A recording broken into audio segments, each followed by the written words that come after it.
everybody, and happy Video Monday. Teshia Maher here. So for this week's video, I want to talk to you about HIIT training, high intensity interval training, and also show you basically my favorite HIIT workout to do. So for those of you who have not done high intensity interval training before, essentially what it is a workout that is constructed around a work period and a rest period. So you are basically bringing your heart to the max during your work period, for example, for maybe 20 seconds, and then you're going to let your heart rate come down and just do some active rest.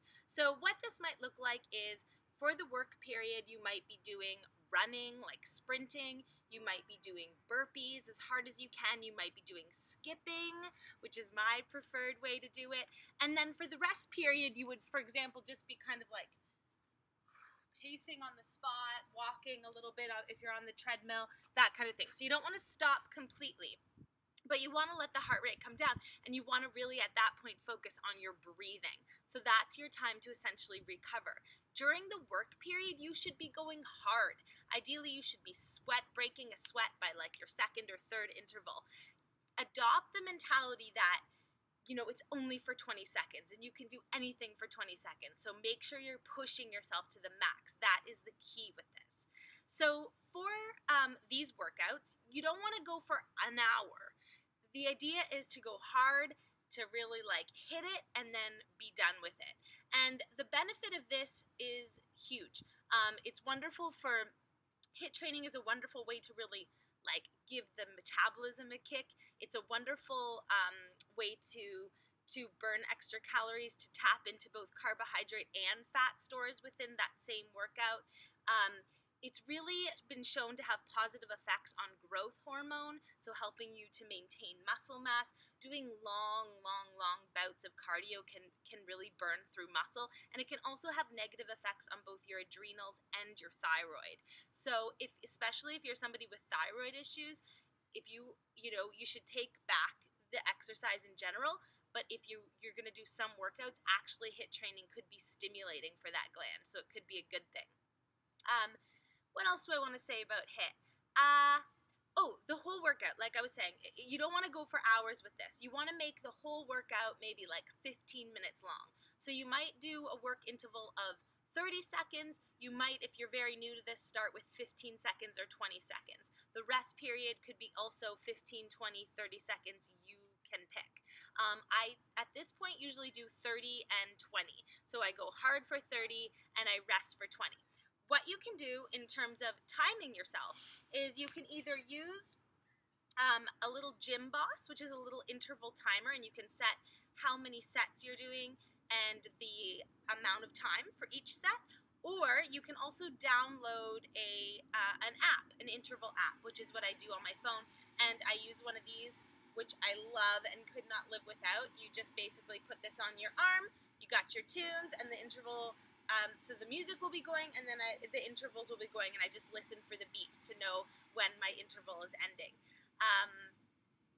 I personally love this style of training. I do about one longer cardio session per week, but generally what my workouts look like is I try to get in at least 3 HIIT workouts per week. I go hard as I can for those 15 minutes, the work period especially, obviously. And then after the 15 minutes is done, I usually walk for another 15 minutes, but nothing longer than that. Other days of the week, I might do a little bit of weights. I do yoga. I might do a Pilates class. But you don't want to overdo HIIT because, again, it's supposed to be intense when you do it. You also probably don't want to do days back to back. It's good to have a day of rest in between. So next, what I want to show you is just basically how this might look, just so you have an idea. So basically what I'm going to do is I'm going to do a work interval for you using my jump rope. I love jump rope as a form of cardio. I want to talk to you briefly about this as well.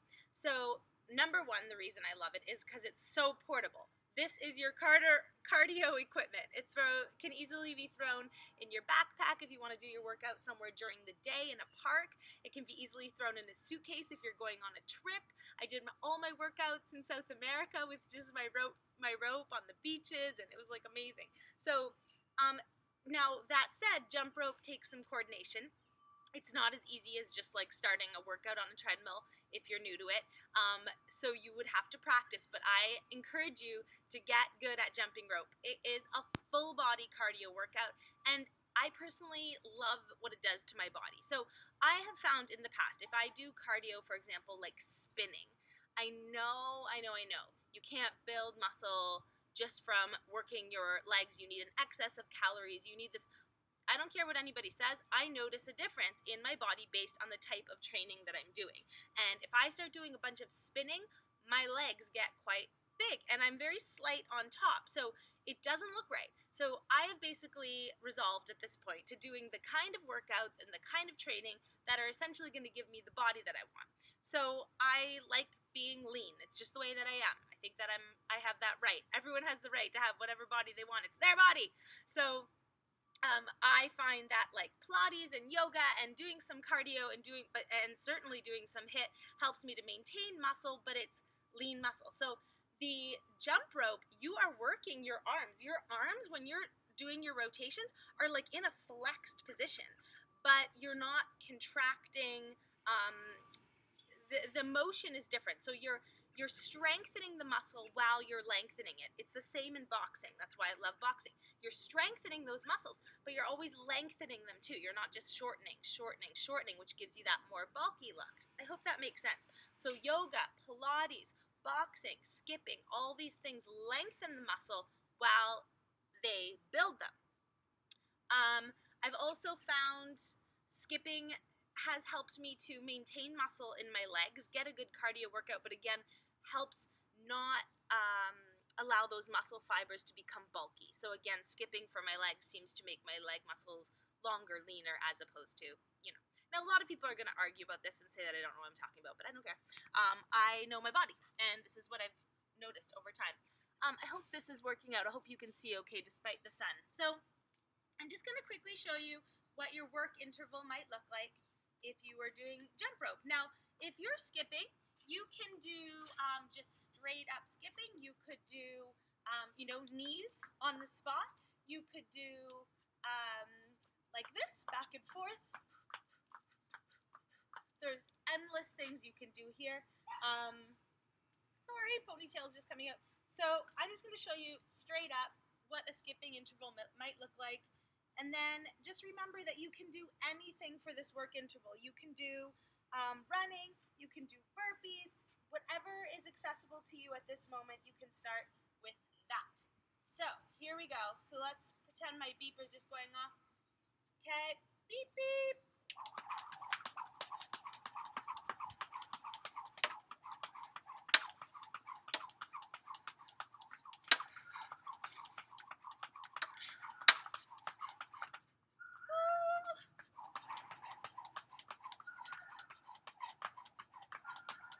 Mix it up a little.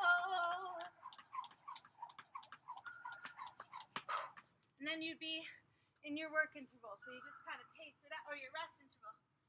Pacing it out. But you get the idea. Your breath should be, choppy at that point. So really give it. I hope that gives you an idea. So basically then you would just repeat that. You would repeat that 15, 20 times. 15 minutes, 20 minutes, however long you want to do. And then I recommend, basically, what that will do is it'll help you to burn through any circulating glucose, carbohydrate, that might be in your system. And then after that, what's going to happen is when you do this type of cardio, fatty acids are released into the bloodstream. So then at the end of your cardio, you can do like a 15-minute walk, and then you'll just be tapping a little bit into your fat stores. So it's a great way to get everything that you could want out of a workout, really. So if you're new to HIIT and you have questions, you can send me a message. There's also tons of information about HIIT training online. Basically just punch in like HIIT, so HIIT training / benefits, or HIIT sample HIIT workouts, anything like that. You'll find endless things. Another way you could do this is like you could pick 4 exercises. I do this sometimes so the first work interval you do burpees. You have your little rest. Second interval you do an ab move. Then you have your rest. Third interval you do squats or something. And then you have your rest. And then on the fourth interval, you do push-ups. And then basically you repeat all those 4 exercises again with the next round of intervals. Hopefully this makes sense. For again 15 minutes. So the work interval could be a body weight kind of move if you want to, as opposed to a cardio move. So you could do one day a week where you do skipping HIIT workout, another day of the week where you do running, and then the third day you could do like a full body weight HIIT routine. So that's a lot of information. I hope all of this makes sense. As always, send me a message if you have questions. You can do this through my Facebook page, Teshia Maher and the Home of Living Live. You can also do this through my website, www.teshiamaher.com.